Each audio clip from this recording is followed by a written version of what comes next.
We are open to page 485 and 486 in our math workbooks to correct last night's math homework. So here is page 485. So for 485, we had numbers 3, 6, 9 through 12, and 20. So first of all, for number 3, it just had us going through those steps that we were practicing yesterday. We multiply the numerators to get 4, then the denominators to get 40. Well, 4/40ths, we can divide both the numerator and the denominator by 4, which gets us 1/10. Then for number 6, same thing, walking through the steps. We multiply the numerators, 4 times 2 to get 8, then the denominators, 9 times 3 to get 27. And there is not a number other than 1 that can go into both 8 and 27, so 8/27 is our most simplified version. Were there questions on 3 or 6? Okay. So then we had 9 through 12. So number 9, we were doing the same thing. 1 times 2 for our numerator would have gotten us 2. 6 times 3 for our denominator would have gotten us 18. So 2/18. Well, we can divide 2 and 18 by 2. When we do that, we end up with 1/9. For number 10, we would take 3 times 1 to get 3, then 4 times 2 to get 8. Now, if we're looking at 3 and 8, there is not another number other than 1 that goes into both 3 and 8. So we would leave it at 3/8. For number 11, we would take 6 times 1 to get 6, 7 times 5 to get 35. And while the number 6 and the number 35 separately have a lot of numbers that go into them, 6 and 35 don't have one in common other than 1. So we would leave number 11 at 6/35. And then number 12, we would take 2 times 5 to get 10, 3 times 9 to get 27. And again, there is not a number other than 1 that goes into both 10 and 27. So we would leave it at 10/27. Were there any questions on 9 through 12? All right. Oh, Allison. For number 3, I accidentally did number 1 instead of number 3. Oh, so you did 7/8 times 2/3? Yeah. Okay. I understand. It happens sometimes. Okay, and then before we go on to the next page, we had number 20. So this was one of those two-step problems. So we had 2/3 minus 1/6, and then times 11/12. So we know, based on what we've learned, we always do what's in parentheses first.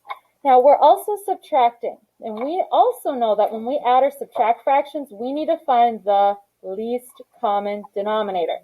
So when we have a 3 and a 6, we know that the smallest number that 3 and 6 can both go into is 6. So we would leave 1/6 as it is, but 2/3 would become 4/6. When we have 4/6 minus 1/6, we end up with 3/6. It's hard to say that sometimes. So then we would take our 3/6 and we multiply that by 11/12. Now, did anyone happen to convert 3/6 to 1/2 before you multiplied? Okay, and that's okay if you didn't. In the future, though, if you recognize, since we're multiplying and we don't need a common denominator, if you wanted to simplify 3/6 to 1/2 before you multiply, you technically could. You would just be simplifying before multiplying, in a way. And you don't need to simplify. Yeah, and then you wouldn't really, you'd probably still be able to simplify again, but it wouldn't be as much. Actually, no, you wouldn't need to in this case. But anyways, if we take 3/6 times 11/12, that would be the same as 3 times 11, which would get us 33 as our numerator. And then 6 times 12, who can tell me what 6 times 12 is? 72. It is 72. So we would have 33 over 72. Well, 3 goes into both 33 and 72. So 33 divided by 3 gets us 11 on top, and 72 divided by 3 gets us, wait, yeah. Is it 72? Yeah. It is 72. Sorry, I was for a second thinking it was 76. Then 72 divided by 3 would get us 24. So 11/24 as our final answer. How did we feel on number 20? Show me on your hand, 1 through 5. How did you feel about 20? Okay. All right. How did you feel about this whole front page altogether? Okay. Okay. We're feeling pretty good. Good. All right. Then our last problem. We had number 30. This was a word problem, and some of you, I know, got a little tripped up on the wording. It said, Patrick walks 9/10 of a mile to the gym. How far has he walked when he has covered 2/3 of the distance to the gym?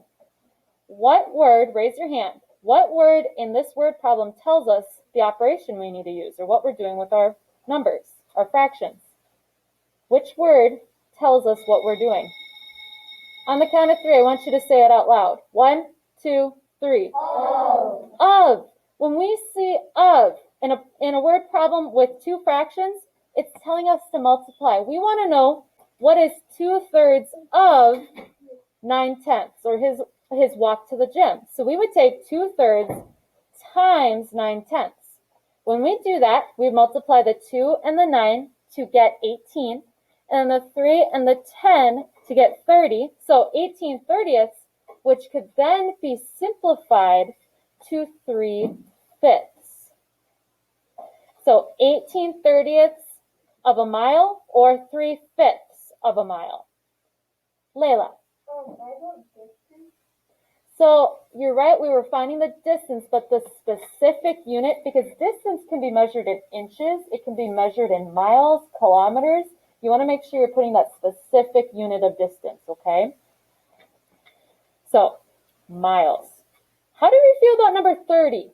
Show me in your hand, 1 through 5, how do we feel about 30? Okay. And if you need to, right now, if maybe you didn't get 30 correct, I want you to put a time sign under or next to of, so that you remember, when we see of in a word problem with 2 fractions, usually means we will be multiplying. All right. All together, how are we feeling about multiplying fractions? All together, how are we feeling? All together, how are we feeling? Okay. Okay.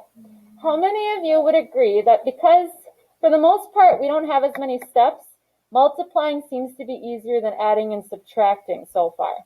Would any of you agree with that? Yep, some of you.